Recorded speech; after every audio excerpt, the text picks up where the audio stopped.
నేను ఇన్ఫోసిస్ లో వర్క్ చేస్తున్నాను అనే సెంటెన్స్ ని ఇంగ్లీష్ లో ఎలా చెప్తాము? I work for a company or I work at a company. ఈ రెండిట్లో ఫర్ యూజ్ చేస్తాము.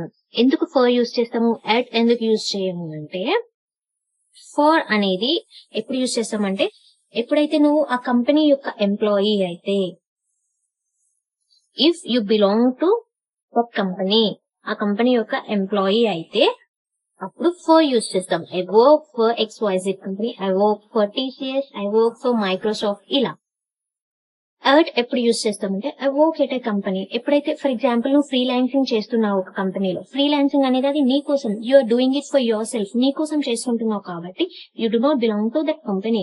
అది నువ్వు నీ కోసం చేసుకుంటున్నావు కాబట్టి అలాంటి సిచ్యువేషన్స్ లో I work at a company అనాలి. అంటే నువ్వు ఎంప్లాయీ కానప్పుడు ఇంకేదైనా పర్పస్ తో నువ్వు కంపెనీలో వర్క్ చేసినప్పుడు ఎట్ యూజ్ చేస్తాం. Only your an employee of the company, then we use for.